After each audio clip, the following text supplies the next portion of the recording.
Imagine flying wooden planes into the Jetstream, cameras strapped to frost-bitten hands, oxygen hissing through frozen lines.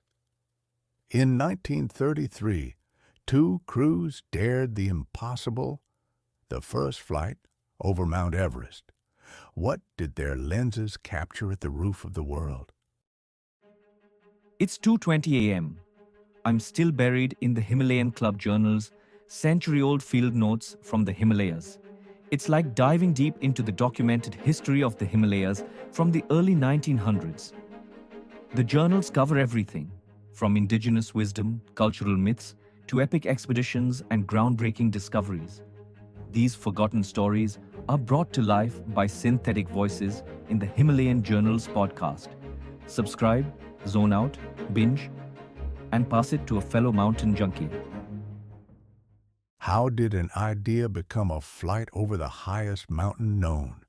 And what did the cameras see when the planes reached the summit of Mount Everest? LV Stewart Blacker began with a family link to survey work and with the long chain of measurement that named a peak once recorded as 15. By 1,852 computations showed it to be the highest mountain. Sir Andrew Waugh later called it Everest. Hindu explorers such as Hari Ram and Ganderson Singh added knowledge of the approaches. In 1902, a party under Ryder reached within about 40 miles.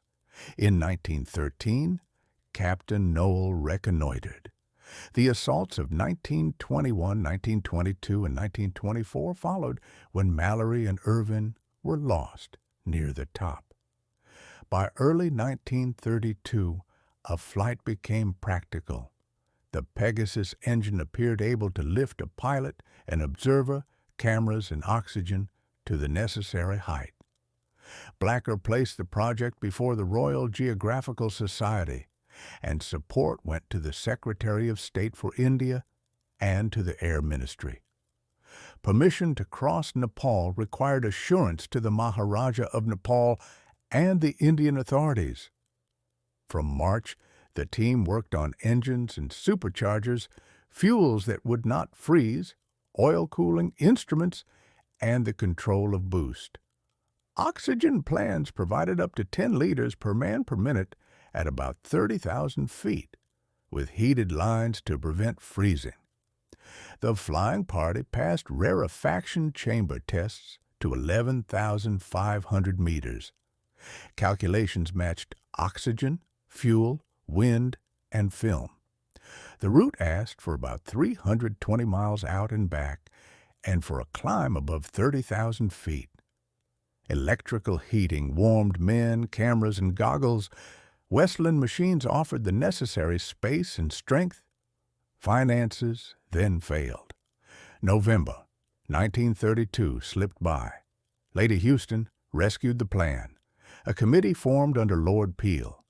On 11th November, Air Commodore P.F.M. Fellows joined as Chief Executive Officer. Through December and January, the crews rehearsed at Yeovil, taking the planes to nearly 12,000 meters and learning the work aloft. The object combined vertical survey strips and oblique photographs of Everest and the inaccessible ground to the south. The plan required continuous strips with large overlaps and ground controls tied to triangulation. Advice came from A.R. Hinks and Colonel M.N. McLeod. Each airplane carried a Williams Eagle automatic survey camera and additional handheld plate cameras, Cena cameras, and a baby Kodak. Infrared instruments flew only on subsidiary flights. Heating chambers, textile jackets, and careful wiring protected films and lenses against brittle breakage. Filters were tested for every condition. Drift sights kept the line straight. Recorders tracked temperatures, pressures, humidity, and acceleration. The machines traveled by sea to Karachi in the P&OSS Dalgoma, then flew across India on the 22nd of March and reached Lalbalu near Purnea on the 24th. Weather turned unsettled. Disturbances from the west brought cloud and haze. An upper air sounding station under S.N. Gupta sent balloons twice daily. Winds at height came from the west and were strong. On the morning of the 3rd of April, the wind at 25,000 feet fell to 58 miles an hour. The team took the risk. Lord Clydesdale flew with Blacker in the leading plane. Flight Lieutenant McIntyre and S.R. Bonnet followed. They climbed above the plains, crossed the Mahabharat Range, and sighted Kanchenjunga, Everest with its plume, and Makalu. They held a course of 342 degrees, reached exactly over the summit, circled for about 15 to 20 minutes, and returned.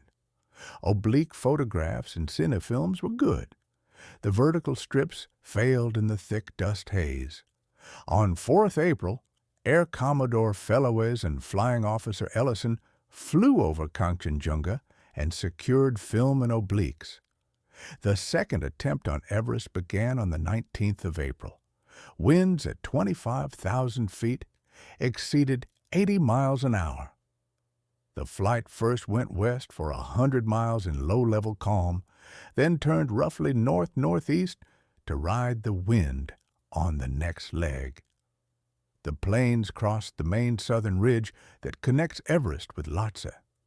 One machine stayed south to cover the western face and the southwestern ridge. Cloud up to 18,000 feet masked the lower country and prevented use of drift sites.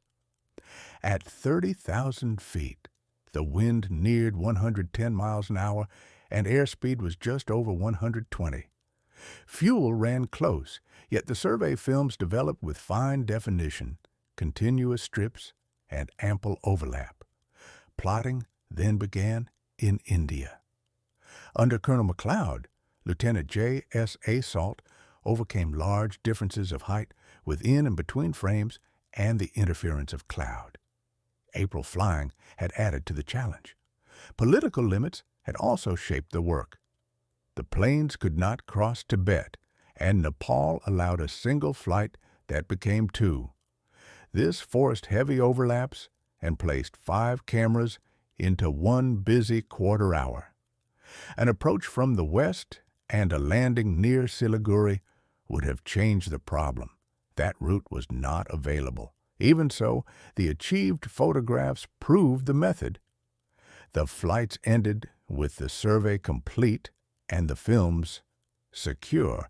The expedition believed that, with this experience, the air survey of the high glaciated regions of Nepal had become a straightforward task. The aeroplane showed itself an instrument that physical obstacles could not stop.